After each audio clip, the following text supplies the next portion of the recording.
Hi, this is Grace Kemp from www.scriptureseries.com. This is part 2 of the incredible crossing of the Red Sea.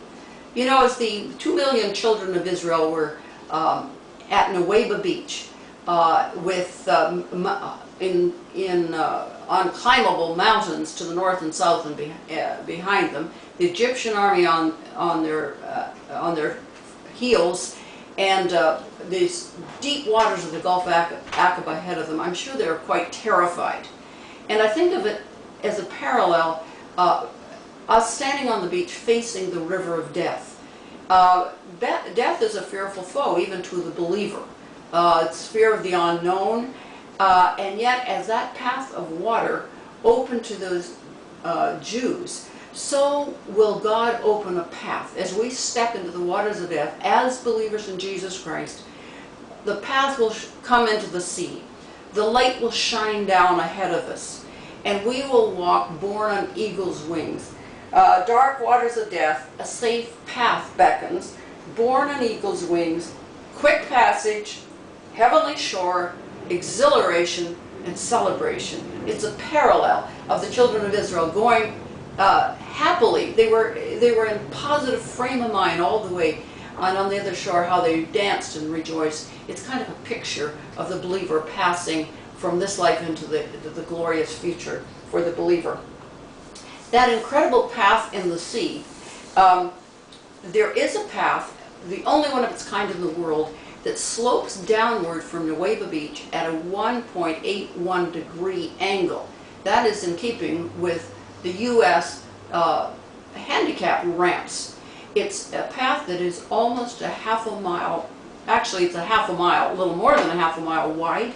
It's quite flat, and it slopes downward into the sea through the Gulf of Aqaba, and it's 12 miles long, all the way over to the far shore in Arabia.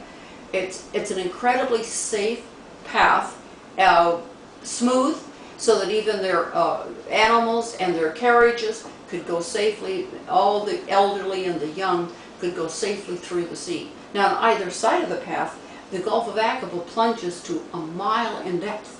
So this incredible, amazing path God had prepared for the children of Israel to pass through. At the center of the path, it's 1,000 miles deep. So the average depth of the path is 250 feet if you spread it all out. Now the Lord, it says, the Lord maketh a way in the sea and a path in the mighty waters.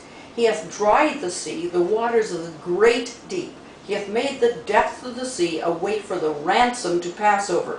He divided the sea, whose waters roared. He brought them up out of the sea, dividing the water before them. He led them through the deep. So he certainly didn't lead them through the sea of reeds, which is about up to your knees, or any of the shallow lakes over on the Egyptian side.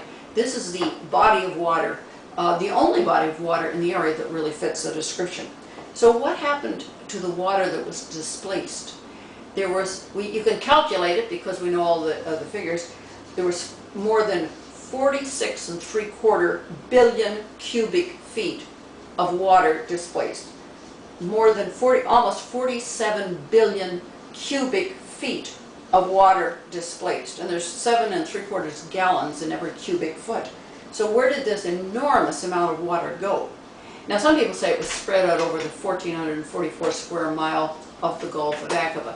Had that been the case, that water level of the Gulf of Aqaba would have been raised by 4.5 feet, and it would have flooded the beaches and flooded back into the path. So obviously this was not the case.